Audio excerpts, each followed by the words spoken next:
For all that you've done, we will pour out our love. This will be our anthem song. Jesus, we love you. Oh, how we love you. You are the one. Amém? Eu quero só fazer indicação de algumas literaturas a respeito do que nós vamos falar nessa noite. Nós vamos falar sobre a última mensagem da série Pecados Capitais. Gente, eu estou muito satisfeito. 7 semanas, estamos encerrando essa série, maravilhoso. Amém? Vamos terminar hoje falando sobre os pecados capitais. Nós já falamos aqui sobre uma espiritualidade saudável, em cima dos 5 solas da reforma. E trabalhamos agora essas 7 pragas, que destroem a espiritualidade. São os 7 pecados capitais, que é um conceito formulado pelos pais do deserto e, vamos dizer assim, ratificado na história pelo Papa Gregório Magno, Papa Gregório, que ratificou isso na história. E nós então trabalhamos 7 semanas em cima disso. E hoje nós vamos falar sobre luxúria. Eu deixei a luxúria por último. Eu quero fazer indicação de algumas literaturas aqui que podem ajudar você, se você quiser se aprofundar mais nesse assunto. Já indiquei esse livro, alguns irmãos encontraram na internet para comprar, em livrarias, ele está difícil de ser encontrado, mas é um livro muito bom. Os 7 Pecados Capitais, o autor é Graham Tolling, da editora Thomas Nelson. Eu indico também esse livro, é de uma série chamada Cruciforme, o autor é Tim Charles, Desintoxicação Sexual. Eu já li esse livro todo, livro muito bom. E eu indico a leitura também desse livro aqui. Talvez algumas pessoas vão me criticar por isso, mas eu particularmente sou da seguinte opinião, que a gente tem que ler tudo, ouvir tudo e reter o que é bom. Eu não leio só aquilo que me agrada, eu leio também aquilo que não me agrada, exatamente para que eu seja confrontado com os aspectos distintos da minha fé ou do pensamento, para que de repente, se precisar, eu reformule eles. Mas eu li esse livro há alguns anos atrás. Dei esse livro de presente para o pastor Luiz Felipe agora no aniversário dele e faço a recomendação para que você faça a leitura. É um livro do Rob Bell, chama Deus e Sexo. Esse livro é muito bom, irmão. Que livro bom. Bom pra caramba. Não estou vendo ninguém anotar o nome dos livros. Estou indicando os livros à toa aqui, né? Estou falando os livros aqui, ninguém está anotando, todo mundo na minha cara assim, tipo assim, eu não tenho nem tempo para ler o que o senhor indicou semana passada. Então eu indico a leitura desse livro, Deus e Sexo, Rob Bell. Eu indico a leitura de um outro livro, chama E Agora Como Viveremos. Tem um capítulo nesse livro que chama Falsos Caminhos de Redenção, Sexo. Eu, se fosse você, se você não quiser ler o livro todo, porque é um livro grande, mais de 500 páginas, leia esse capítulo, Falsos Caminhos de Redenção, Sexo. É uma literatura que eu também usei para compor essa mensagem. O autor, Charles Colson e Nancy Peirce, é publicado pela editora CPAD. Tá bom? Amém, gente? Amém. Anotaram os nomes aí? Olha só, não, né? Eu citei 4 livros: Deus e Sexo, Rob Bell, Desintoxicação Sexual, 7 Pecados Capitais, E Agora Como Viveremos. Já falei para os irmãos um outro livro também, que chama Os 7 Pecados Capitais, de um outro autor, que é o Os Guinness. Eu indiquei também 2 áudios para que as pessoas escutem, que eu também usei para compor essas mensagens. Um está num blog que chama A Casa de Vidro, chama 7 Virtudes Capitais, que é feito por alguns pensadores, historiadores, filósofos, tem padre, é bem legal. A abordagem é uma abordagem bem diferente da abordagem que a gente faz comumente na igreja, mas ajuda a gente a ter uma outra visão dos pecados capitais. Vale a pena. O blog chama Casa de Vidro. E eu também indiquei aqui a série de mensagens do Ed Renekiewicz sobre os 7 pecados capitais. Também vale a pena escutar. Todas elas têm mais ou menos uma duração de 1 hora, 1 hora e pouquinho, 50 minutos. Eu, se fosse você que quisesse aprofundar nesse assunto, vale a pena você ouvir o áudio, tá bom, gente? Um dia, se Deus quiser, nós chegamos lá, né? Nós vamos chegar lá. Glória a Deus. Conseguiram aí? Deu? Está carregando? Ok. Então vamos lá, gente. Vamos falar sobre luxúria. Pergunta para o seu irmão aí. Meu irmão, você tem problema com luxúria? Vamos orar? Senhor, fala conosco nessa noite. Envia a esse lugar o Teu Espírito Santo, para que o Teu Espírito Santo abra os olhos do nosso coração, para que o Teu Espírito nos ajude, Senhor, a ter entendimento, Deus, na Tua palavra. Nós te pedimos isso agradecidos, em o nome de Jesus Cristo. Quem crê, diga amém. Vamos lá. Escuta aqui, gente. A luxúria acontece quando a atração sexual se torna o fator dominante e irreversível no relacionamento entre duas pessoas. Acontece quando uma pessoa só consegue pensar no corpo da outra pessoa quando olha para ela e imagina como seria senti-lo, possuí-lo e dominá-lo. Pode acontecer com pessoas casadas e também solteiras. Então presta atenção, para os casados aqui e para os solteiros. Para quem pensa que luxúria é uma coisa de gente solteira, não é. Luxúria é uma coisa que também pode acontecer entre pessoas casadas. Tomás de Aquino compara a luxúria a um leão que, vendo um veado ou a sua presa, não pensa em mais nada senão na comida que está prestes a saborear. Um prazer para o leão, mas uma má notícia para o veado. A luxúria, como a gula, leva o nosso desejo por comida a ficar exagerado. A luxúria leva o nosso desejo pelo sexo a ser exagerado. Se você quiser escrever uma frase que ajuda você a entender um pouco sobre isso, presta atenção. Sexo não é luxúria. Amém? Sexo é uma coisa boa, criada por Deus, e desfrutada dentro dos parâmetros a qual o Senhor atencionou, é prazeroso e deve ser desfrutado. A luxúria é o prazer ou o amor demasiado pelo sexo. Amém? A luxúria se consome através do sexo, mas a luxúria não é sexo. Sexo é uma coisa, luxúria é outra coisa. Amém, gente? Seguindo em frente na definição, por favor. O desejo da luxúria consiste em conquista e possessão.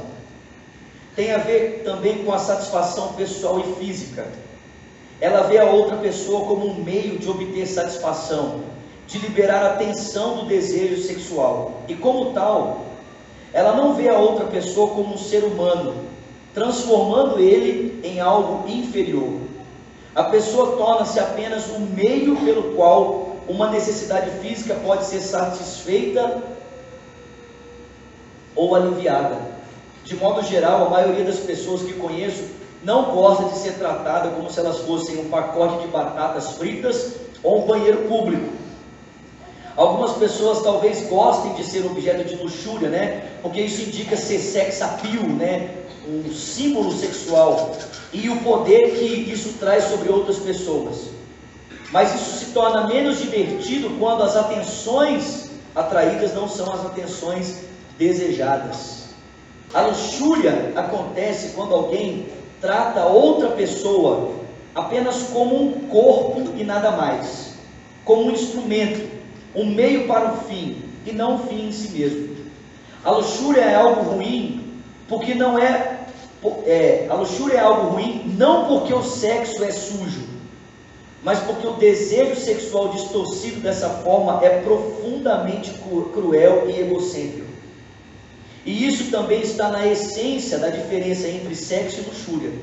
No sexo saudável, o nosso objetivo em primeiro lugar é dar, e com isso acabamos recebendo também. Na luxúria, o motivo principal é receber, e embora possa haver um certo alívio temporário, o resultado final é apenas mais frustração.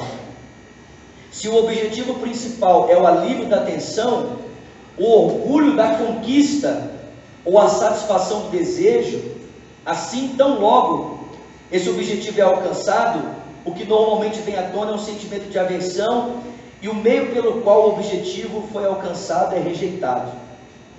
Quando estamos lidando com luxúria e não com amor, a pessoa envolvida é apenas um veículo, um instrumento, um objeto para a satisfação do meu prazer. É por isso que a luxúria é fundamentalmente egoísta e ruim para uma pessoa, porque ela alimenta a ilusão de que a pessoa está no centro do universo. Não é preciso usar muita imaginação para ver como a luxúria destrói os seus objetos. A esposa espancada, a criança que sofreu abusos ou a vítima do predador sexual. Mas ela também destrói a pessoa que cede aos seus apetites. Eu queria convidar você a abrir um texto comigo, por favor. Em 2 Samuel capítulo 13, o texto bíblico descreve para mim e para você uma história que ilustra muito bem essa questão da luxúria. 2 Samuel 13:1 diz assim: depois de algum tempo, Aminon, filho de Davi, apaixonou-se por Tamar. Ela era muito bonita e era irmã de Absalão, outro filho de Davi. Aminon ficou angustiado ao ponto de adoecer por causa de sua meia-irmã Tamar, porque ela era virgem e parecia-lhe impossível aproximar-se dela. Aminon tinha um amigo muito astuto chamado Jonadab, filho de Simeia, irmão de Davi. E ele perguntou a Aminon: filho do rei, por que todo o dia você está abatido? Quer me contar o que se passa? Aminon lhe disse: estou apaixonado por Tamar, irmã do meu irmão Absalão. Versículo 5: vá para a cama e finja estar doente, disse Jonadab. Quando seu pai for visitá-lo, diga-lhe: permita que minha irmã Tamar venha dar-me de comer. Gostaria que ela preparasse a comida aqui mesmo e me servisse, assim poderia vê-la. Aminon aceitou a ideia e deitou-se, fingindo-se estar doente. E quando o rei foi visitá-lo, Aminon lhe disse: eu gostaria que a minha irmã Tamar viesse e preparasse 2 bolos aqui mesmo e me servisse. Davi mandou dizer a Tamar no palácio: vá à casa do seu irmão Aminon e prepare algo para ele comer. E Tamar foi à casa de seu irmão, que estava deitado. Ela amassou a farinha e preparou os bolos na presença dele e os assou. E depois pegou a assadeira e serviu os bolos, mas ele não quis comer. E então Aminon deu ordens para que todos saíssem. E depois que todos saíram, disse a Tamar: traga os bolos e sirva-me aqui no meu quarto. Tamar levou os bolos que havia preparado ao quarto de seu irmão. Mas quando ela se aproximou para servi-lo, ele a agarrou e disse: deita-te comigo, minha irmã. Mas ela lhe disse: não, meu irmão, não faça essa violência. Não se faz essa coisa, não se faz coisa dessas em Israel. Não cometa essa loucura. O que seria de mim? Como eu poderia livrar-me dessa desonra? E o que seria de você? Você cairia em desgraça em Israel. Fale com o rei, e ele deixará que eu me case com você. Mas Aminon não quis ouvi-la, e sendo mais forte que ela, a violentou. E logo depois Aminon sentiu uma forte aversão por ela, mais forte do que a paixão que sentira, e disse a ela: levante-se e saia. Mas ela lhe disse: não, meu irmão, mandar-me embora seria pior do que o mal que você já me fez. Ele, porém, não quis ouvi-la, e chamando o seu servo, disse-lhe: põe esta mulher para fora daqui e tranque a porta. E então o servo colocou-a para fora, trancou a porta, e ela, vestindo uma túnica longa, porque era o vestido de roupa que as filhas das virgens usavam desde a puberdade, Tamar pôs cinza na cabeça, rasgou a túnica longa que estava vestindo e se pôs ao caminho, com as mãos sobre a cabeça e chorando em alta voz. Gente, perceba que cena tensa que o texto bíblico descreve, né? O Rob Bell, no livro dele, Deus e Sexo, ele fala que se a Bíblia fosse toda ela retratada em filmes, existem cenas que nós jamais gostaríamos de assistir. No livro de Reis, o texto bíblico conta a história de um homem que teve a sua concubina estuprada Posteriormente ela foi esquartejada e as partes dela foram enviadas às tribos de Israel para que uma medida fosse tomada. Da pessoa assistir uma cena dessa no filme, seria pesado, sim ou não? Agora, uma outra cena muito pesada que o texto bíblico descreve é essa cena. Agora presta atenção. O curioso é perceber o sentimento do coração de Aminon. Porque o texto bíblico descreve para mim e para você que Aminon tinha uma paixão que ardia tão intensamente no seu coração pela sua irmã, ele a desejava tanto, que ele adoeceu por ela, ele ficou doente por causa dela. E aí o texto diz que o Jonadab, percebendo a doença de Aminon, fala para ele: cara, o que está acontecendo com você? Seu semblante está descaído, você anda cabisbaixo, anda aí triste, né? Sem vontade de cantar uma bela canção, o que está acontecendo? E ele disse: cara, eu estou apaixonado pela minha irmã, mas como é que eu vou poder possuí-la? Ela é minha irmã. E o Jonadab disse: é muito simples, cara, faz o seguinte, finge que você está doente, e quando o seu pai vier visitá-lo, você pede então para que o seu pai envie a sua irmã. E o texto bíblico diz que quando Davi foi visitá-lo, o pedido foi feito, e Davi então enviou Tamar para servir Aminadab. Agora presta atenção, irmãos. Tamar chega, prepara os bolos para Aminadab, e quando vai servir, ele se recusa a comer. Ele já tem algo formulado na sua cabeça. E dispensando as pessoas, quando ele está sozinho, então ele pede a ela: serve-me os bolos agora. E ele toma ela pela mão e diz para ela: olha, deita-te comigo. Ela olha para ele e diz assim: você está maluco? Nós somos irmãos. Isso não precisa acontecer assim. Nós somos meio irmãos. Faz o seguinte: você quer se deitar comigo? Então me pede em casamento. Pede ao rei, nosso pai, a minha mão em casamento, ele vai dar, e aí a gente fica livre para você fazer o que você quiser. Mas o texto bíblico diz que a ânsia dele por possuí-la era tão intensa, que ele não levou em consideração o seu desejo, ele não levou em consideração quem ela era, não levou em consideração a sua história, não levou em consideração o seu pai, não levou em consideração coisa nenhuma. Ele levou em consideração tão somente uma coisa. O que ele levou em consideração? A sua vontade. E o texto bíblico diz que por causa disso ele a violentou, ele exerceu força sobre ela e a violentou. Agora presta atenção, curioso é perceber que após o ato ter sido consumado, o texto bíblico não se volta para descrever o sentimento de Tamar. O texto bíblico não diz assim: e após ser violada, Tamar sentiu-se angustiada. Após ser violada, Tamar sentiu-se usada. O texto não faz isso. O texto bíblico, diferente da nossa expectativa de se voltar talvez para o sofrimento e para a aflição de Tamar, se volta para o coração de quem? De Aminon. E mergulha dentro do seu coração e descreve para nós o sentimento posterior a ele ter possuído Tamar. E o texto bíblico diz que o primeiro sentimento que ele tem no seu coração após violentá-la, qual é, irmãos? Qual é? De desprezo, de nojo. Ele tem um sentimento de nojo por ela. Aquela paixão, aquele desejo intenso por possuí-la, que fez com que ele exercesse força, não levasse em consideração a sua vontade, não levasse em consideração quem ela era, não levasse em consideração a sua história, não levasse em consideração o seu pai, a autoridade do seu pai sobre eles como pai e como rei. Esse sentimento, tão rapidamente como ele foi concebido e tão rapidamente como ele foi consumado, ele foi embora, transformando-se no sentimento de aversão, de asco, de nojo. Tamar deixou de ser para ele o seu objeto de desejo, para passar a ser para ele o seu objeto de rejeição. O texto diz que após ter deitado com ele, ele olha para ela e diz assim: leva essa mulher daqui, eu não quero mais olhar para a cara dela, eu não quero mais ter nenhum tipo de relacionamento com ela, eu quero que ela saia daqui. O texto diz que Tamar olha para ele e fala assim: peraí, cara,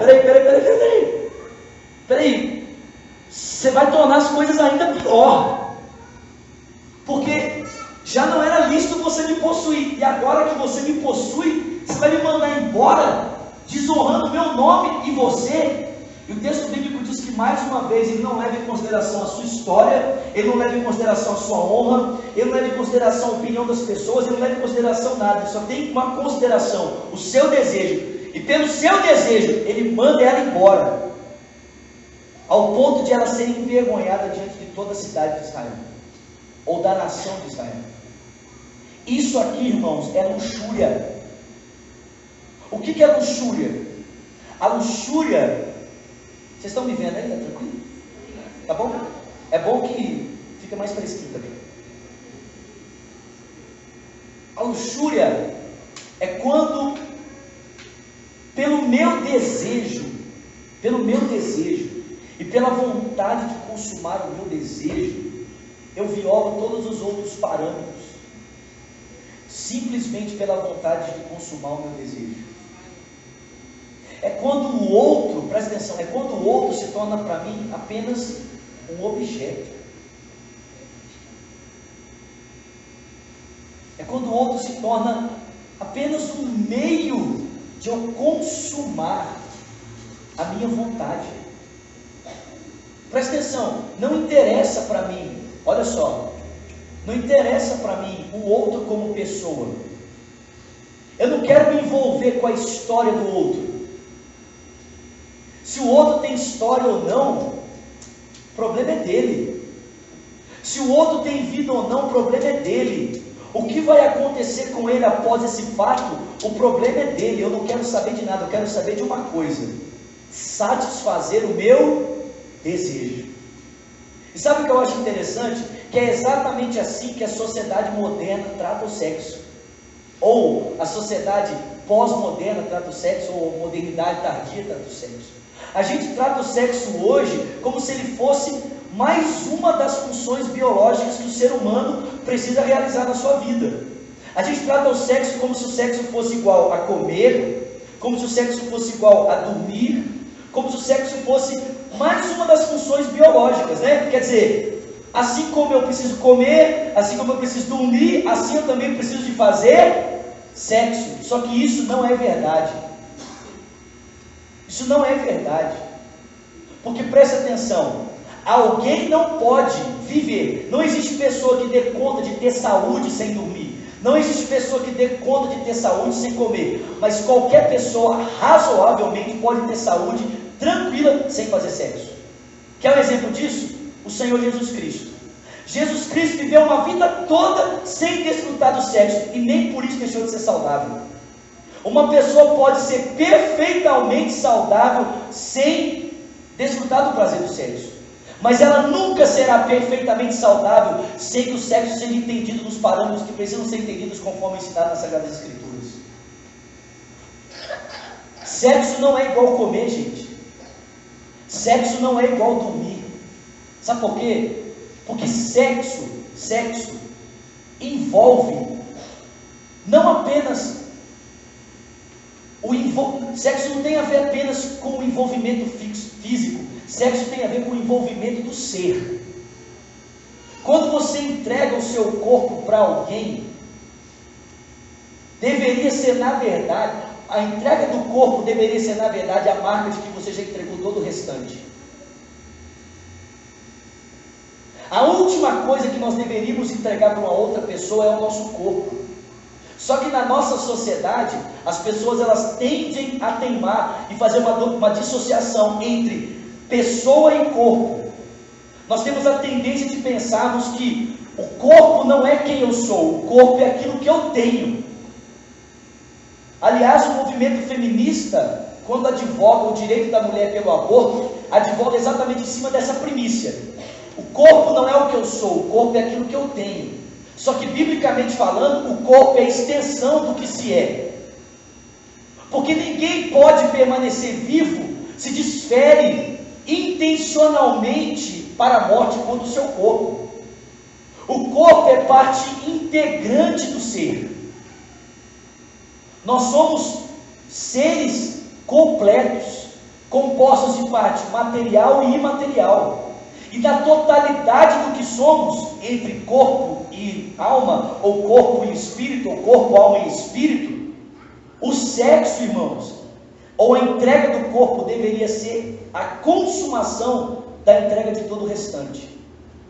Só que hoje as pessoas entregam em primeira instância o corpo, e elas pensam que ao entregarem o corpo, elas não estão entregando o coração, mas é impossível desassociar-se do corpo, porque quem entrega o corpo está entregando a si mesmo. E é inevitável, não sairmos lesados quando há uma entrega do corpo. Numa relação sexual, fora dos parâmetros das Sagradas Escrituras, é impossível que as pessoas saiam sem marcas. Impossível. Por quê? Porque quando você se une a alguém, esse alguém está intrinsecamente tornando-se parte integral da sua história. Não tem como você tratar isso como não aconteceu nada. Essa pessoa se torna participante da sua realidade, da sua história, de quem você é. Mas a luxúria promete para nós que é possível sexo sem envolvimento. A luxúria diz para mim e para você, é possível entregar o corpo sem entregar a alma. Mas a Bíblia diz, é impossível não entregar a alma quando se entrega o corpo. Quem entrega o corpo, acaba entregando a si mesmo. Quem entrega o corpo, está se entregando. Está entregando quem é, para uma outra pessoa. Agora, talvez, preste atenção, talvez você já tenha vivenciado essa história, ou conheça alguém que já vivenciou essa história. De uma pessoa que, tinha assim, uma vontade assim, nossa, não, eu quero tanto. E quando a pessoa teve a oportunidade de ter o que desejava tanto, o sentimento que veio logo em seguida, qual foi? De asco. E vou dizer uma coisa para você, irmão, o pior não é quando nós sentimos asco pelo outro, o pior é quando a gente faz um negócio como esse e sente asco pela gente mesmo. É quando a gente depois põe a mão na cabeça e fala assim, por que eu fiz isso? O Ed Renekiewicz, na mensagem dele, ele fala que a reclamação das pessoas dos nossos tempos não é pela falta de sexo. As pessoas, presta atenção, gente, quando alguém nos procura no gabinete pastoral para pedir ajuda, as pessoas não pedem ajuda para nós por falta de sexo, é por excesso de sexo. Ninguém vem pedir ajuda para a gente falando assim, nossa pastor, eu estou com um problema sério, falta de sexo. Ninguém vem até nós falando assim, nossa, eu estou com um problema muito sério, pastor, castidade, abstinência sexual. Não, as pessoas chegam falando assim, estou com um problema sério, eu não estou me aguentando, eu já tive sexo demais, e quanto mais sexo eu tenho, mais vazio eu me encontro. Quanto mais sexo eu faço, menos eu me reconheço, menos eu consigo sentir afeto, afeição pelo outro e perceber a afeição do outro por mim. Isso é luxúria, gente. O Aminon olhou para Tamar e falou assim, eu tenho asco dessa mulher, quero essa mulher longe de mim. Presta atenção, escuta isso aqui. Eu não quero de maneira nenhuma dizer com as palavras que eu vou dizer agora, que o desejo não é lícito, O desejo pelo sexo oposto é lícito, e é lógico que existem características do sexo oposto que vão nos atrair mais do que outras qualidades ou outras características. Mas preste atenção, se o seu parâmetro de definição para a escolha de alguém do seu lado está definitivamente e unicamente e intrinsecamente ligado ao aspecto estético, físico daquela pessoa, você está sendo levado pela luxúria e não pelo amor. O que te motiva a estar com alguém é a luxúria e não o amor. Não o amor. Porque presta atenção, você não quer saber da história do outro. Para você não interessa quem o outro é, qual a sua história, a sua vida, suas qualidades e defeitos. Para você não interessa. Para você só interessa uma coisa. Que coisa? Se o corpo dela é bonito ou se o corpo dele é bonito. Se ele tem a barriga torneada ou se ela tem a barriga torneada. Se os seios, são volumosos ou pouco volumosos. É só isso que interessa. Isso é luxúria, gente. É o desconsiderar do outro. A gente não quer saber quem o outro é, a gente quer saber o que o corpo do outro pode me dar. O prazer que eu posso ter por meio do corpo do outro. Isso é luxúria. Isso é luxúria. A pergunta é, por que nós, muitas vezes, somos assim? Por que nós somos pessoas que muitas vezes somos movidos por luxúria? Abra comigo, por favor, em Efésios. Efésios capítulo 4.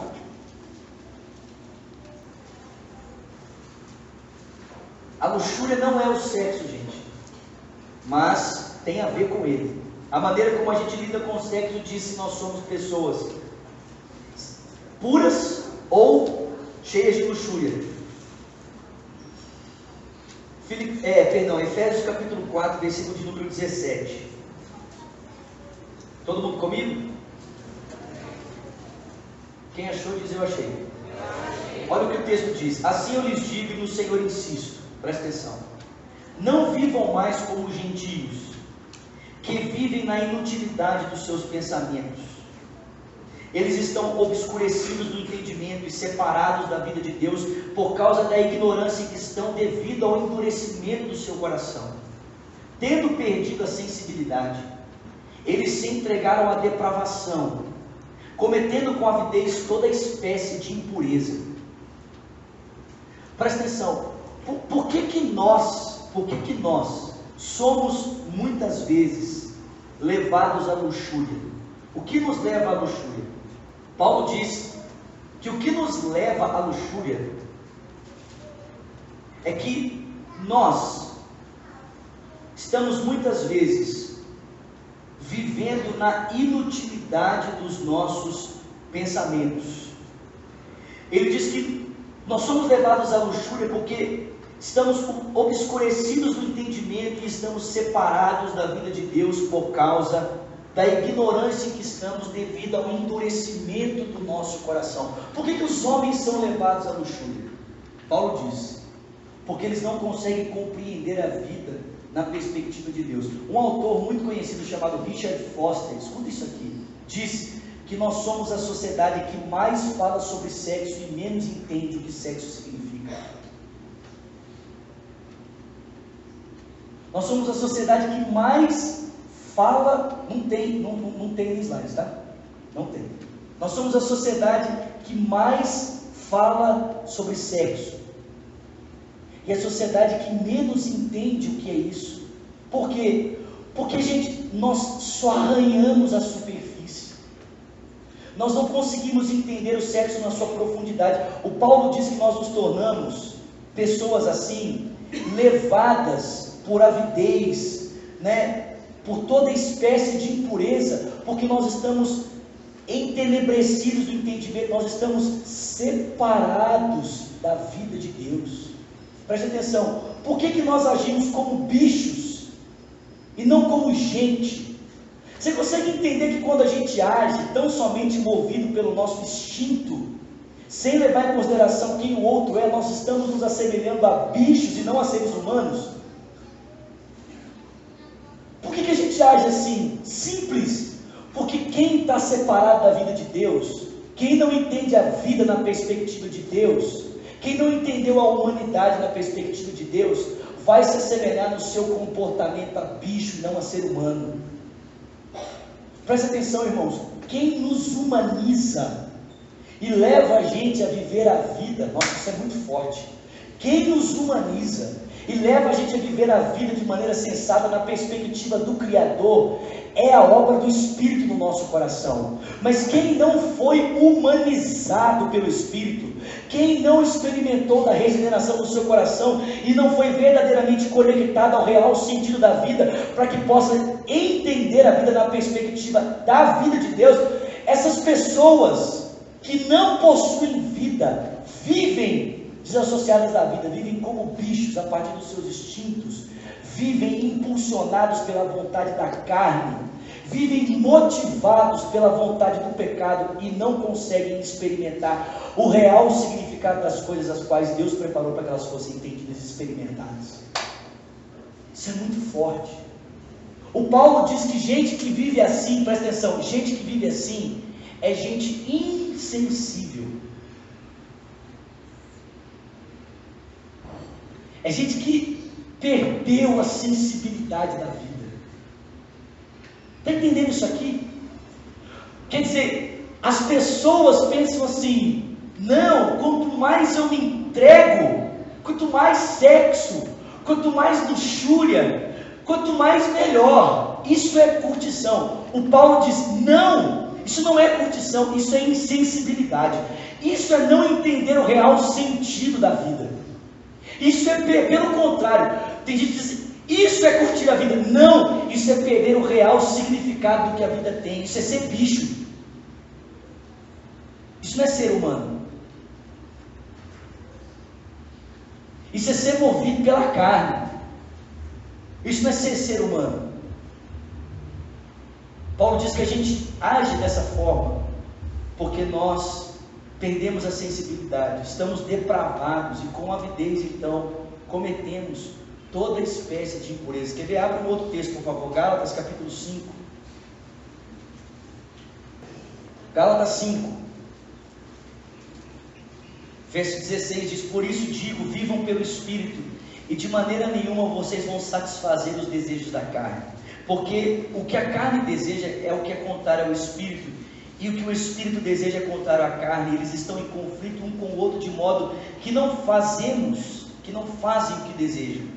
Mas se vocês são guiados pelo Espírito, vocês não estão debaixo da lei. Ora, as obras da carne são manifestas, presta atenção: imoralidade sexual, impureza e libertinagem, idolatria e feitiçaria, ódio, discórdia, ciúmes, iras, egoísmo, dissensões e facções, inveja, embriaguez, orgias e coisas semelhantes. E eu os advirto, como antes os adverti, que quem pratica essas coisas não herda o reino de Deus.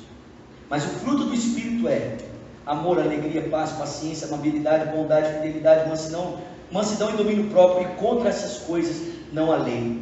E os que pertencem a Jesus Cristo crucificaram a carne com as suas paixões e os seus desejos.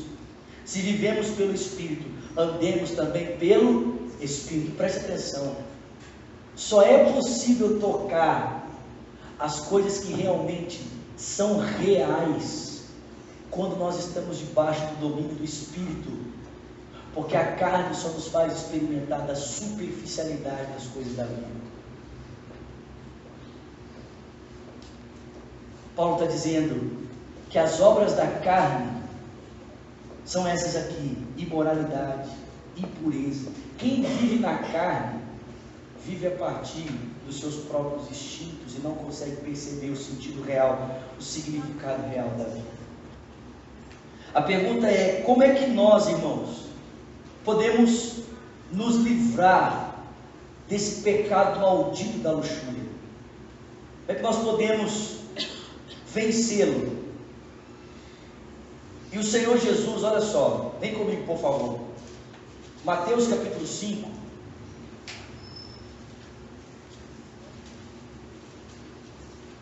o Senhor Jesus, Ele nos deu um conselho muito sério de como nós devemos lidar com esse pecado. Mateus capítulo 5, versículo de número 27. Olha o que Jesus nos ensinou a respeito de como lidarmos com a luxúria. Jesus disse: vocês ouviram o que foi dito: não adulterarás. Mas eu lhes digo que qualquer que olhar para uma mulher para desejá-la, já cometeu adultério com ela no seu coração. Preste atenção, segundo Jesus, escuta isso aqui, segundo Jesus, a luxúria não tem a ver com o quanto de sexo que você faz, mas tem a ver com o quanto o sexo te domina. O cara cheio de luxúria, escuta isso aqui, gente, Não é o cara que faz muito sexo apenas, mas é o cara que o sexo domina a vida dele. Tudo que ele faz, pensa e deseja tem a ver com o quê? O sexo. Jesus disse que o homem que deseja, que olha para uma mulher com olhar cobiçoso, esse já adulterou, ele nem se deitou com ela, mas o seu coração está dominado por esse desejo, e portanto ele é um adúltero. Ainda que não tenha consumado o adultério, o seu coração é adúltero, né?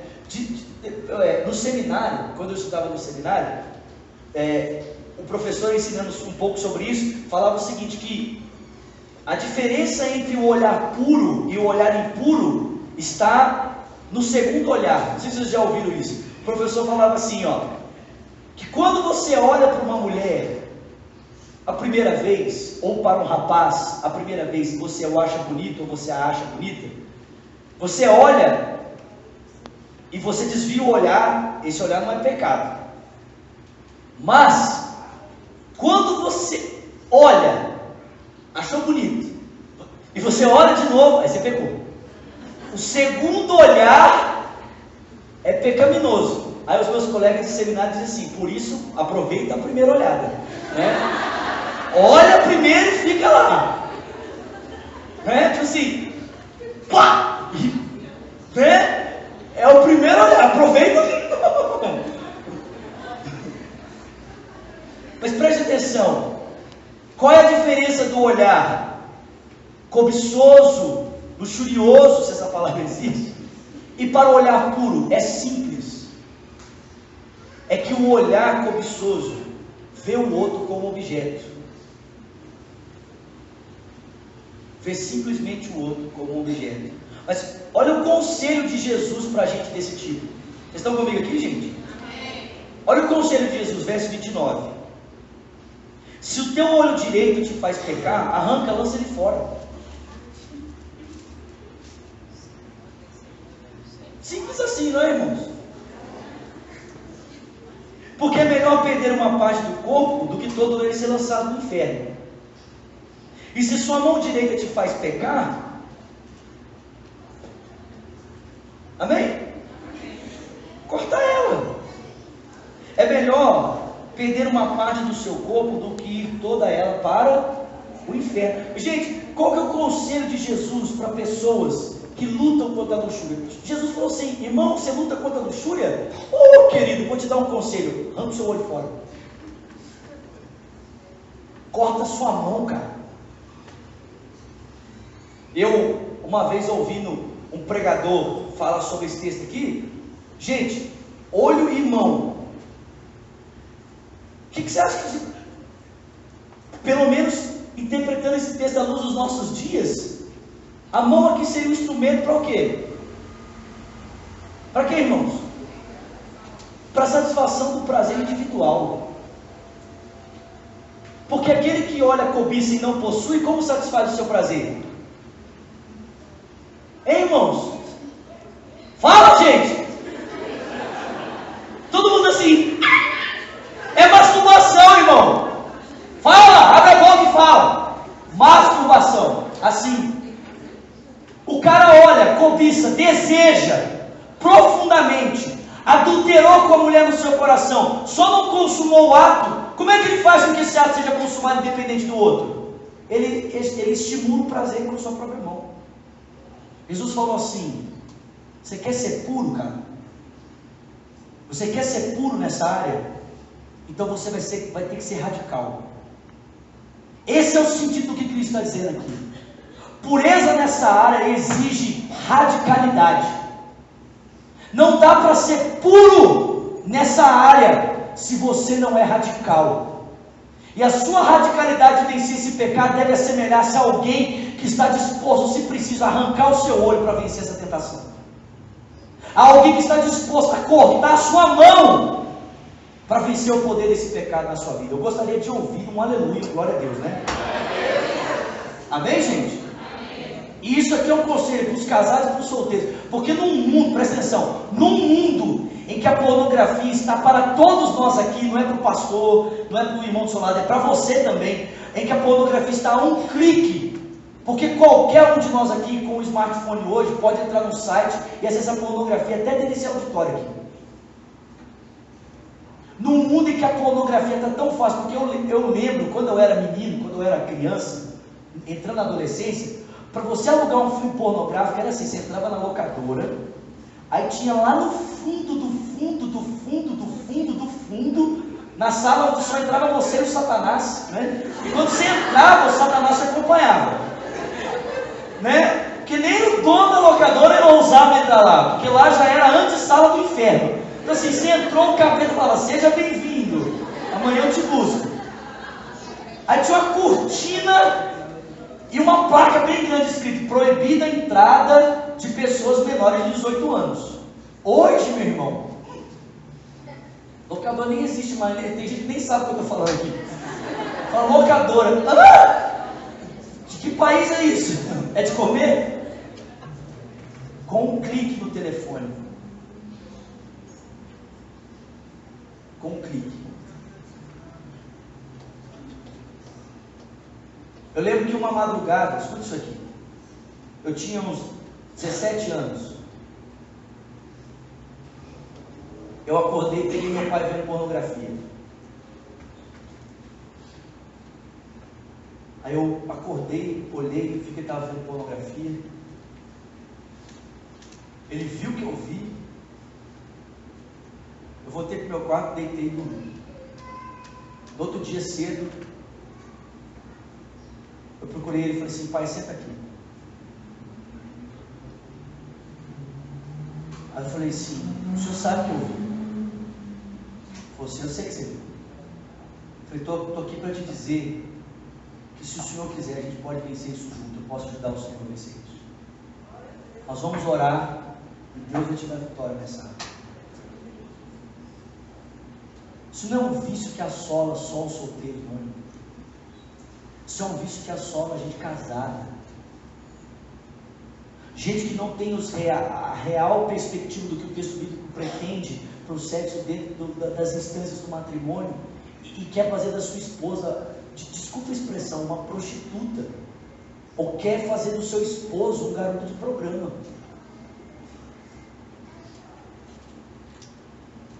Jesus disse que para a gente vencer nessa área, a gente tem que ser radical. E de que forma que a gente aplica essa radicalidade do Filho de Deus para a gente vencer nessa área? Primeiro, vocês estão comigo aqui? Primeiro, diga comigo, confissão. Vem comigo para Tiago, por favor.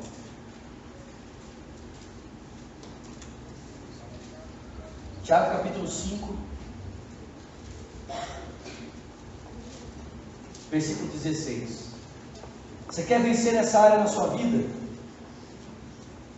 A solução para você é a confissão. Falando a casados e solteiros, hein? Tiago 5, versículo 16. Diz assim: portanto, confessem os seus pecados uns aos outros e orem uns pelos outros para serem curados. A oração de um justo é poderosa e eficaz. Alguém pode dar glória a Deus? Você pode falar assim: ah, pastor Vinícius, o senhor é fácil, cresceu na igreja, nunca teve no mundo, não conhece os prazeres dessa vida. Deixa eu dizer uma coisa para você, meu irmão. Eu nunca desviei, mas eu também sou pecador, querido. E eu dentro da igreja aprontei, irmão. Ah, você não aprontei. Mas posso dizer algo para você? Algo que me dava poder para não... Porque, irmão, assim como muita gente, eu queria mergulhar, irmão. Eu não queria me sujar com o pecado, eu queria mergulhar no pecado. Eu queria dizer, eu vou quebrar tudo. Né? Eu não tinha duas coisas. Primeiro, eu não tinha idade. Segundo, eu não tinha coragem. Sabe por que eu não tinha coragem? Idade você já sabe, né? Irmão, os meninos da minha idade, com 16 anos, eram tudo maior do que eu e barbado. Eles entravam nas baladas facinho, falsificavam RG. Irmão, se eu tentasse entrar na balada, o guarda da porta lá para mim falava assim: ó menino, você está caçando com sua mamadeira aqui? O que você quer? Eu já tenho cara de novo, naquela época pior ainda. Então não adiantava tentar entrar nos lugares que eu não ia conseguir. Segundo, eu não tinha coragem, irmão. Sabe por quê? Presta atenção. Com 7 anos de idade, eu fui batizado no Espírito Santo um monte. Eu recebi uma palavra de Deus com 7 anos, de que Deus iria me usar para a glória do nome dele. Com 9 anos, essa palavra foi reforçada aqui em Belo Horizonte. Eu vim participar de um congresso aqui, essa palavra foi reforçada. Irmão, eu tinha tanto medo de perder o que Deus tinha para fazer na minha vida, que eu podia bagunçar, irmão, mas quando o negócio ia degringolar, eu pulava fora. Porque eu falava assim: rapaz, se eu vacilar aqui, eu estou ferrado. Vou abrir uma coisa assim muito particular da minha vida com vocês, né? Muito particular, vocês são minha família. Quando eu fiz 13 anos de idade, eu tive minha primeira poluição noturna. Morri de vergonha. Peguei o lençol, escondi no fundo do cesto, assim, para minha mãe não ver, como se minha mãe não fosse lavar o lençol, né? E aí a minha mãe pegou o lençol para lavar, irmãos. E a minha... Gente, vocês têm que conhecer minha mãe é sensacional, irmão. Minha mãe é assim, ó, firmeza na rocha. No outro dia, depois que ela lavou o lençol, ela viu que eu tinha ficado constrangido. Ela me chamou depois do almoço e falou assim: Vinícius, senta aqui, eu preciso conversar com você. Aí eu sentei, olhei para ela e falei assim: pode falar, mãe. Eu já imaginava, né, irmãos? Aquela cara assim: pode falar. Fala rápido que eu quero morrer de vergonha aqui agora. Minha mãe falou assim: presta atenção, Vinícius, a partir de hoje você já é um homem. Você já é homem. E se você se deitar com uma moça, ela pode ser mãe. Minha mãe falou comigo assim: você sabe da minha história. A minha mãe engravidou com 19 anos e por causa disso ela teve que casar. Ela casou porque ficou grávida. De mim, inclusive. Esse que vos fala. E ela teve que casar. E muitos sonhos da minha mãe foram adiados por causa do compromisso. Ela falou assim comigo: você conhece a minha história. Se você deitar com uma moça e ela engravidar, você vai ter que assumir a responsabilidade de educar uma criança. Eu não estou falando que você vai ter que casar com a moça, não. É você vai assumir a responsabilidade de educar uma criança. Ela falou assim: você não está preparado para isso. Você não tem competência para isso. Então guarda o que você tem para a hora certa, para a pessoa certa. Eu vou dizer algo para você, irmãos. Essa palavra pesava tão forte comigo, que mesmo quando eu estava lá assim na beira do precipício, né, com o pezinho assim, agora eu vou pular, o Espírito Santo trazia essa palavra e eu, ó, achava fora. Eu cascava fora. Você quer vencer o pecado, meu irmão? Nessa área, você vai ter que ter alguém com que você tenha a transparência de abrir a sua vida. De sentar com essa pessoa e falar assim: ó, presta atenção, eu estou sendo tentado nessa área, eu estou vendo pornografia mesmo, eu estou me masturbando mesmo, ou eu estou transando mesmo, e eu não tenho um sentimento de culpa por estar transando, mas eu quero mudar. Você vai ter que abrir a sua vida. Se você quer vencer, você vai ter que ser radical, meu irmão. Você vai ter que expor a sua vida para ser confrontado. Eu vou dizer algo para vocês: eu não perdi nunca por escancarar minha vida para minha mãe ou para um líder. Pelo contrário, eu ganhei, eu fui preservado. Eu digo para você nessa noite: você quer vencer a luxúria na sua vida? Tenha coragem de abrir a sua história para alguém. O meu pai foi um homem profundamente destruído por luxúria. Eu não sei se eu já contei isso para vocês aqui, mas faltando um ano para o falecimento do meu pai, um ano, no carnaval de 2002, escuta isso aqui. Nós estávamos no acampamento e Deus trouxe uma palavra para minha mãe no acampamento, que era para ela preparar a casa, porque Deus ia passar com um terremoto dentro da nossa casa. Já contei isso para vocês? Não, né? Então vou contar. Escuta só. Presta atenção, gente. E aí a minha mãe ficou toda felizinha com a palavra, né? Oh, Deus vai passar o terremoto! Né? E veio me contar, Vinícius, Deus falou que vai passar o terremoto. Né? A gente já pensa logo 500 graus de puro fogo, santo e poder, né? Mas, irmão, foi um terremoto mesmo. Que minha casa veio abaixo, irmão.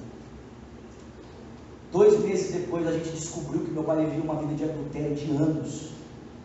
Não era com uma mulher, não, com várias mulheres. Imagina, ninguém sabia, irmãos. Eu não sei como que ele conseguiu esconder. Ninguém sabia. Mas presta atenção, a gente começou a orar em casa depois que Deus deu essa palavra. E foi se tornando tão incômodo para o meu pai conviver com aquela mentira, com aquele estado caótico, que chegou um dia que ele falou assim: eu não aguento mais. Chamou minha mãe e falou assim: eu preciso abrir minha vida para você. E confessou tudo. Tudo. A primeira reação da minha mãe foi falar para ele assim: arruma suas malas e fica mula, você quer viver essa vida aí, tchau. Aí meu pai falou assim: não, eu quero mudar. E a minha mãe começou a orar, irmãos. Escuta isso aqui. E a minha mãe foi capaz de amar mais a alma do meu pai do que as coisas que ele estava fazendo. Presta atenção, gente. Se você acha que a minha família é perfeita, que eu venho num lar perfeito, eu vou dizer para você: minha família não é perfeita. Irmão, se eu estou aqui, é a graça e a misericórdia de Deus, querido. É Deus, irmão. Agora, quando a gente descobriu tudo e meu pai pediu ajuda, a gente cuidou, ajudou ele e tudo mais. O meu pai, escuta só, o meu pai, uma semana antes de morrer, ele me procurou e falou assim: eu preciso ter uma conversa com você de homem para homem. E ele não conseguiu ter essa conversa comigo, ele morreu na semana seguinte.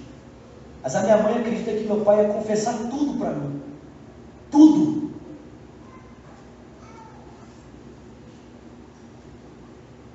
Meu pai faleceu porque, gente, eu acredito veementemente que Deus falou assim: ou eu mato esse cara, ou ele não vai viver em santidade. Não tem jeito, ele não vai conseguir, não vai dar conta. Deus matou ele, falou: mata, irmão, eu vou orar assim por você, amém? Se você não quer acontecer santo, eu mata ele, vou matar, que é melhor ele santo para o teu reino do que em pecado ficar vivendo, né?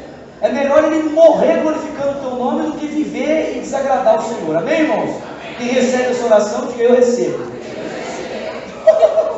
Alguns abaixaram a cabeça, está amarrado. Sangue de Jesus tem poder.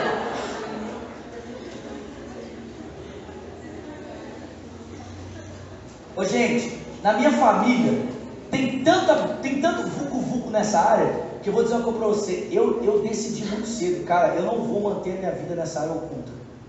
Eu vou confessar, irmão. Eu vou confessar. Eu aprendi com o pastor que quem confessa uma tentação nunca vai confessar um pecado.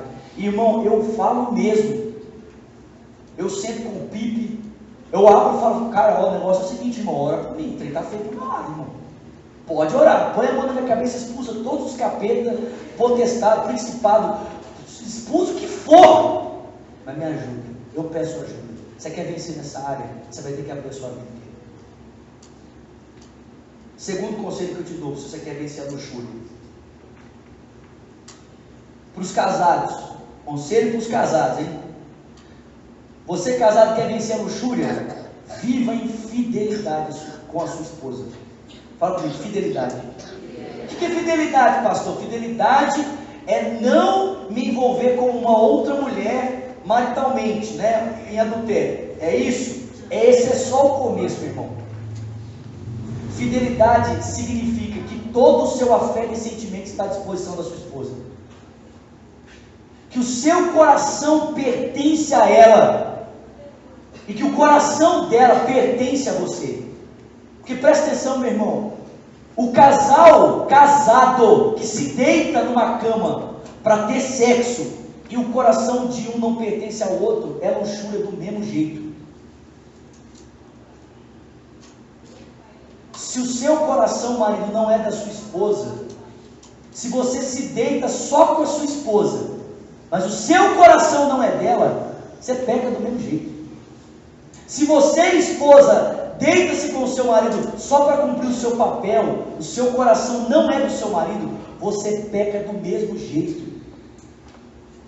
O conselho das Sagradas Escrituras de Paulo, em 1 Coríntios capítulo 6 e 7 é: o coração tem que ser do outro. Fidelidade implica que toda a minha vida é dedicada exclusivamente ao outro. Vocês estão me ouvindo aqui? Para o solteiro, qual é o conselho do Paulo? Fala comigo. Castidade. Não, fala, abre a boca para falar, fala. Castidade. Isso, vamos mais uma vez? Castidade. Ai, pastor, é impossível ficar sem sexo. Não é. Eu estou sem. E ó, faz muitos anos. Muitos anos, irmão. Não vou nem falar quantos anos. Mas faz muitos anos. Muitos anos. Preste atenção. Preste atenção. Eu vou encerrar essa mensagem falando isso. O problema nosso é que a gente pensa que castidade, escuta isso aqui. A gente pensa assim: castidade é não fazer sexo. A gente pensa assim: castidade é não fazer sexo. Mas eu vou dizer para você: castidade é mais do que isso. Castidade é usar o seu potencial para um outro fim. Porque não adianta você dizer para a pessoa assim: não faça sexo. É pouco isso.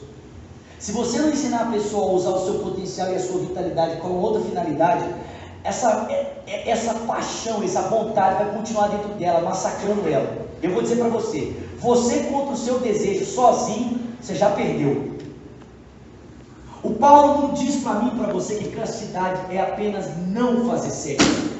Paulo diz para mim e para você que castidade é dedicar a nossa vida com uma outra finalidade. É viver para os interesses de Deus. Paulo diz: o solteiro, o que ele faz? Ele cuida das coisas do Senhor. Preste atenção, meu irmão. Se a sua única preocupação for não fazer sexo, você está mais ou menos lascado. Sabe por quê? Porque você vai perceber que toda a sua vida se resume só a esse assunto. E o único assunto que te dá prazer, satisfação ou alguma coisa vertente de alegria é isso aí. Então, para você faz isso ou você é uma ameba. Mas para aquele que descobre o real sentido e significado da história e que percebe que foi criado por um propósito infinitamente maior que a glória de Deus, e se descobre na sua vocação, se descobre naquilo que Deus tem preparado para a vida, essa pessoa consegue vencer isso naturalmente, facilmente. Eu digo para você que é facilmente, sabe por quê? Porque eu sou assim, meu filho. Eu sou assim. Pense numa pessoa que descobriu o real significado do porquê existe e desgasta a vida dela nesse sentido. Sou eu. Eu sou essa pessoa. Eu sou essa pessoa que no dia da minha folga eu escolho viajar para pregar do que tirar folga. Eu sou essa pessoa que eu escolho dormir 3, 4 horas por noite para ler livro, preparar sermão, porque eu amo o que eu faço. Eu sou essa pessoa, meu irmão, que para mim não existe nada mais prazeroso do que falar da palavra de Deus. Eu sou essa pessoa, e posso dizer uma coisa para você: eu sou muito feliz, realizado, satisfeito, porque eu descobri o meu sentido, a minha vocação na história. Se você entender castidade só como o fato de não fazer sexo, isso é muito pouco, porque você vai estar desperdiçando um potencial vivo que está dentro de você, que poderia estar sendo usado no reino de Deus, e você não está usando para nada. Pior ainda quando você usa para pecar e para se destruir. Castidade é mais do que não fazer sexo. No caso, do solteiro. Castidade é o solteiro cuidar das coisas do Senhor. Isso é o sentido. O apóstolo Paulo fala isso de uma outra forma em Efésios 4. Depois do verso 17 ele diz assim, presta atenção. Ele fala assim, o que roubava, escuta isso, o que roubava, não roube mais. Mas ele prossegue. Antes, o que ele diz? Trabalhe com as suas próprias mãos, para que, por meio do seu trabalho, tenha sustento para si e para socorrer o que tem necessidade. Presta atenção, escuta isso. Eu encerro. Você já roubou? Alguém já roubou aqui? Vou levantar a mão. Eu já roubei. Quando eu tinha 14 anos, entrei no supermercado com 4 amigos e falei, vamos roubar. Vou roubar, vamos. Estou contando meus pecados. Já roubou também, né? Já roubei demais, irmão. E eu era um bom ladrão, hein, irmão. Entrei no mercado, escuta só. Eu vi o estojo azul lá. Eu queria o estojo azul. Aí minha mãe não queria me dar dinheiro. Eu queria o estojo. Vou roubar. Entrei lá com os meus amigos e falei assim, mano, distrai esse cara que eu vou roubar, irmão. Morava na favela, irmão, na beira do gueto. Juntei com meus manos lá e falei assim, vou roubar. Entrei no mercado, enquanto meus amigos davam um giro lá, distraía, peguei o estojinho azul, botei ele de ladinho assim, puxei a blusa, eu com essa cara de menino puído, né? Saí assim tranquilamente. Os meus amigos tudo lá. E eu lá, tranquilo, menino branco, levando estojo. Vou perguntar de novo, você já roubou? Tem mais gente falando que roubou aqui, né? Agora tem mais. Eles falam assim, se o pastor roubou, eu também. Eu já roubei também. Quem não dá o dízimo rouba de Deus, amém? Isso conta também, amém, irmão? Então, se você está em falta do seu dízimo, eu estou dizendo, você é ladrão. Nós somos colegas, só que eu roubo estojo, você rouba Deus. Então presta atenção.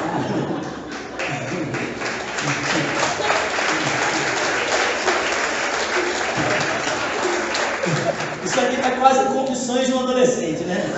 Então presta atenção. Contando todos os meus pecados, olha isso. Presta atenção. Quando você rouba, principalmente a primeira vez, porque depois vira uma arte, né? Você começa assim, né? Mas a primeira vez que você rouba, irmão, existe muita emoção envolvida no ato de roubar. Adrenalina, aquela sensação assim de repente ser descoberto, ser pego, aquela adrenalina. Escuta, quando você rouba com alguém, isso ainda aumenta, porque além da sensação individual, você ainda tem um vínculo com o outro, que está acobertando o seu fruto. E normalmente, qual é o mecanismo que a gente usa para roubar? As mãos. Então toda a sensação de adrenalina que você sente no corpo e do vínculo com o outro é materializada onde? Nas mãos. Presta atenção. Dizer para o cara que é viciado em roubar, para de roubar, é pouco. Porque ele precisa de algo que satisfaça ele, tanto quanto o roubo satisfaz. É por isso que o Paulo não diz apenas pare de roubar. Paulo diz assim, pare de roubar e trabalhe. Com o quê? Com as mãos. Porque se o instrumento usado para a manipulação do roubo é as mãos, Paulo agora está dando um outro sentido para ele. As mãos são usadas agora para trabalhar. Escuta isso aqui, gente. E não apenas para sustentar a si mesmo, mas para sustentar o outro em condição de necessidade. Escuta o que eu vou te dizer aqui. Se você acha que tirar algo do outro é emocionante, experimente colocar comida na boca de alguém que está morrendo de fome. Se você acha emocionante tirar algo de alguém, experimente dar algo para alguém que está padecendo intensamente daquilo que você está dando para essa pessoa. Dizer, gente, dizer, não faça sexo é pouco. É pouco. Principalmente para quem é viciado nisso. É a mesma coisa que você dizer que um drogado não usa droga. É pouco. Você precisa dar um outro sentido para a sua vida, meu irmão. E o outro sentido que o texto bíblico nos dá para a vida é: vai viver para a glória de Deus, querido. Vai ajudar pessoas. Vai servir gente. Vai fazer o que muitas pessoas fizeram na história para dar um sentido mais alto, mais nobre à sua vida, como Madre Teresa de Calcutá. que viveu uma vida casta, por uma simples razão: cuidar dos pobres, desprezados, doentes da Índia. Paulo diz: o solteiro cuida das coisas do Senhor, mas o casado é como agradar a sua esposa. Então eu digo aos casados: quer vencer a luxúria? Fidelidade. Eu digo aos solteiros: quer vencer a luxúria? Castidade. Eu digo aos casados e solteiros: querem vencer a luxúria? Está com problema nessa área? Abre a sua Bíblia, irmão. Tem pastor nessa igreja. E não é pastor perfeito, não, porque eu também luto contra isso. Eu não tenho problema nenhum com droga, com bebida, não tenho nada, mas eu luto contra isso. Eu vou dizer uma coisa para você: graças a Deus, pelo Espírito e pelos meus irmãos, pelo meu pastor, eu tenho vencido para agora, no nome de Jesus. Amém? Fica de pé no seu lugar. Acabamos, gente. Alguém pode dar glória a Deus? Glória a Deus. Pregamos sobre os 7 pecados capitais. Maravilha. Eu queria orar por você que fala assim: tá difícil, pastor. O negócio tá osso para mim. Para você que fala assim: eu preciso de ajuda. Você que fala assim: eu estou lutando contra esse pecado e tem sido difícil para mim. Se você é essa pessoa, eu queria orar com você. Senhor, olha para esses irmãos que estão aqui nessa noite, que tiveram a coragem de levantar as mãos e de dizer: estou precisando de ajuda. Homens e mulheres, eu te peço, Senhor. O apóstolo Paulo diz que não existe tentação que sobrevenha a nós maior do que a nossa capacidade. Paulo diz que quando nós somos tentados, o Senhor nos dá escape e livramento, Senhor. Eu te peço: dá escape e livramento a esses meus irmãos. Dá escape e livramento, Senhor, aos meus irmãos, em nome de Jesus. Deus, eu oro também. Coloca, Senhor, próximo a essas pessoas, líderes, pessoas de confiança, homens e mulheres íntegros, que estejam espiritualmente maduros para ouvir a confissão deles, para ajudá-los, ó Deus, na caminhada da fé. Faça isso, Pai querido, e que eles também, ou ao término desse culto, ou em uma próxima oportunidade, sejam ousados de procurarem alguém para pedir ajuda, Senhor, para expor a sua história ao pastoreio, ao cuidado, em nome de Jesus. Amém, amém e amém. Pai, obrigado por esse tempo, por essas 7 semanas, ó Deus, que o Senhor nos ajudou a perceber os obstáculos para uma espiritualidade saudável, que nós chamamos de pecados capitais. Que o Senhor nos livre de todos eles. Livra-nos da gula, livra-nos da luxúria, livra-nos, ó Deus, ó Pai, da avareza, do orgulho, da inveja, Senhor. Livra-nos, ó Deus. Livra-nos, Pai, da preguiça, Senhor. Livra-nos, ó Deus, de todos eles, Pai, para a glória do Teu poderoso nome, Senhor. Ajuda-nos a vivermos uma vida íntegra, limpa, diante do Senhor, para a glória do Teu nome, Senhor. Nós oramos nessa noite, e que a graça do nosso Senhor Jesus Cristo, o amor de Deus o Pai, a comunhão e o consolo do Espírito, seja com o povo de Deus, aqui e espalhado em toda a terra, desde agora e para sempre. Quem crê, diga amém. Amém.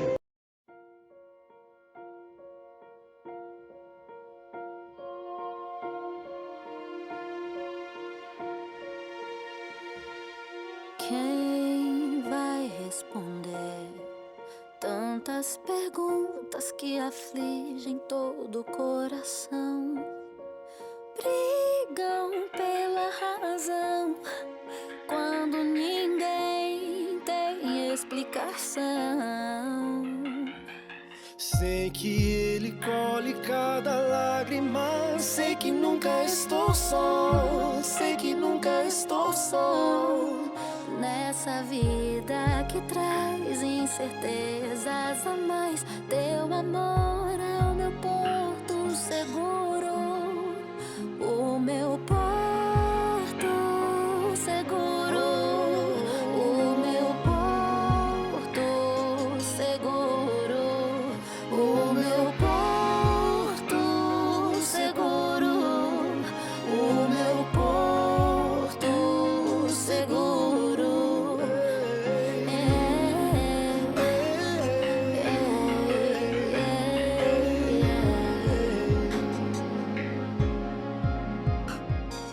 Morte, doenças e dor, fome, miséria, violência, ódio e rancor. Eu vou confiar, tua verdade me sustentará. Olha pro universo em seu esplendor. Sei que nunca estou só. Não, não posso estar só. Nesta vida que traz incertezas a mais.